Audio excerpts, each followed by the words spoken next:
नमस्कार, मैं पवन कुमार, व्याख्याता चित्रकला डाइट हनुमानगढ़ से। आज हम डीएलएड प्रथम वर्ष की कला शिक्षा विषय में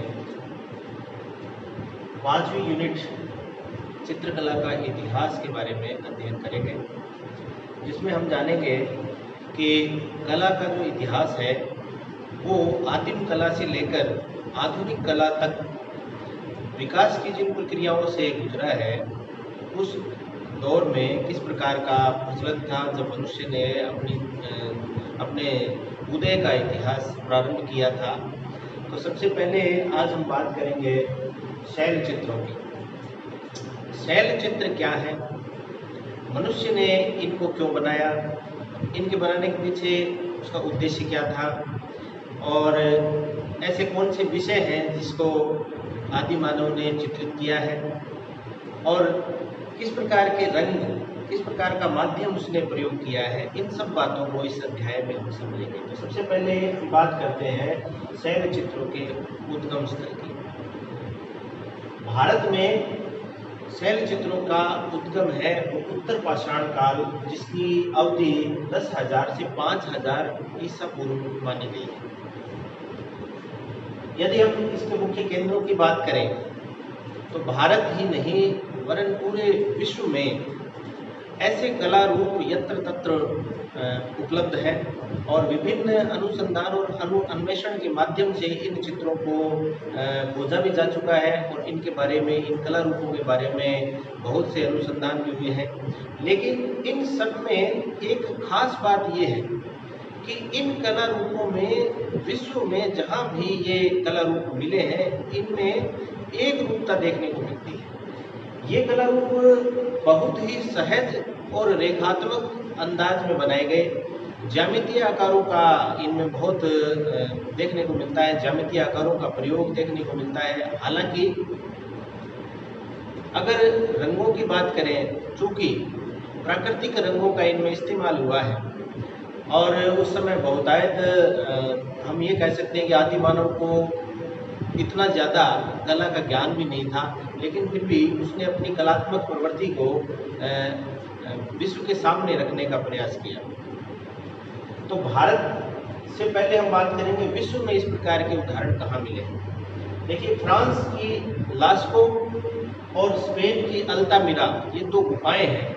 यहाँ पर जो आदिम कला रूप प्राप्त हुए हैं, ये आदिम कला रूप भारत के कला रूपों से बहुत ज़्यादा समानता रखते हैं। इसी प्रकार से एटलस पर्वत श्रृंखलाएं और दक्षिण अफ्रीका के कुछ ऐसे स्थान हैं जहाँ पर ये आदिम कला रूप देखने को मिले।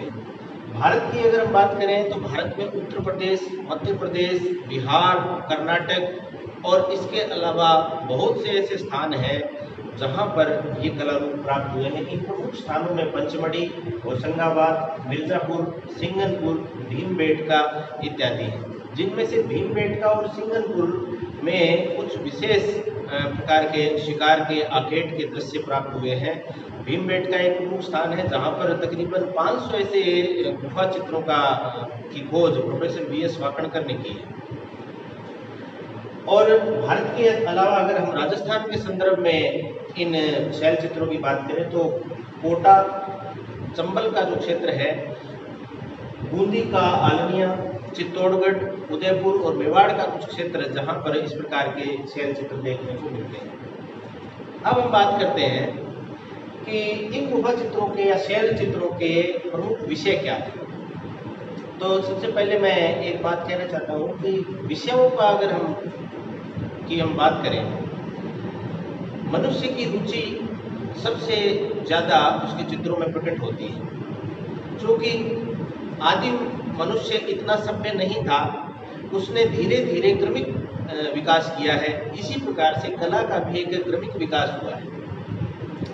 मनुष्य ने सबसे पहले अपने चारों तरफ के वातावरण को देखा, उसने प्रकृति का जो सानिध्य था उसमें रहना स्वीकार किया।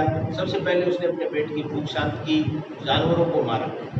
इसलिए इस दृष्टि से शिकार उसका प्रमुख विषय बन जाता है। पेट की क्षुधा शांत करने के बाद में उसने सर्दी, गर्मी बरसात इत्यादि से अपने आप को बचाने के लिए गुफाओं की शरण ली।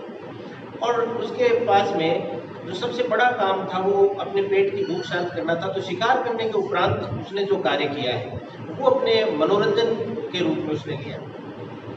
तो मनोरंजन के रूप में उसके पास में कोई साधन नहीं था, तो गुफाओं की जो खाली दीवारें हैं उन दीवारों को उसने इस प्रकार के चित्र अपनी मनोभावनाओं, अपनी कल्पनाओं को उकेरने में अपना समय व्यतीत किया।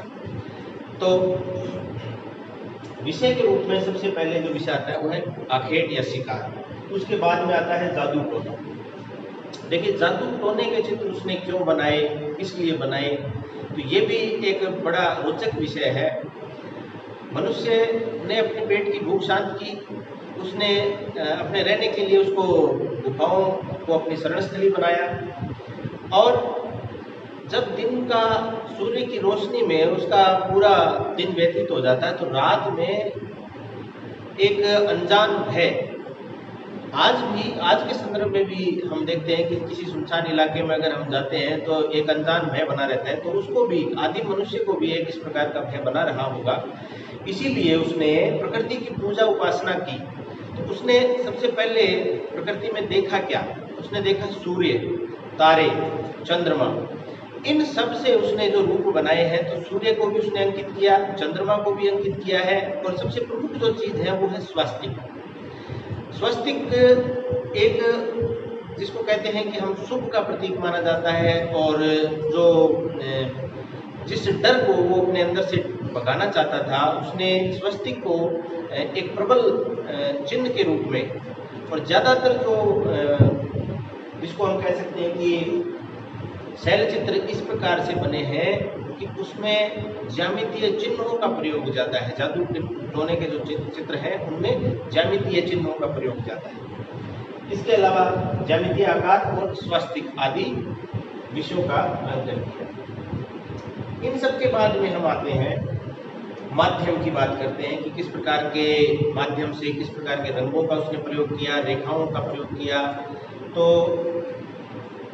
चूँकि उस समय, आज के समय जैसे जितने माध्यम उपलब्ध नहीं थे, न रासायनिक रंग थे, प्राकृतिक रंगों का उसने प्रयोग किया। प्रकृति में बहुत से ऐसे पत्थर हैं, बहुत से इस प्रकार के कच्चे पत्थर थे जिनको घिसकर उसने रंगों के रूप में प्रयोग किया है।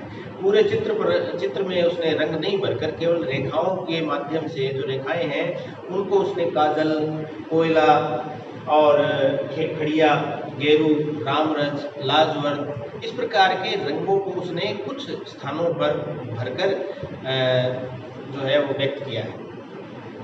अगर हम बात करें तुलिका की, तो उसने किसी बांस की लकड़ी को कूटकर और मृत पशुओं की जो हड्डी होती है प्याले नुमा, उस हड्डी को उसने कलर प्लेट की तरह काम किया।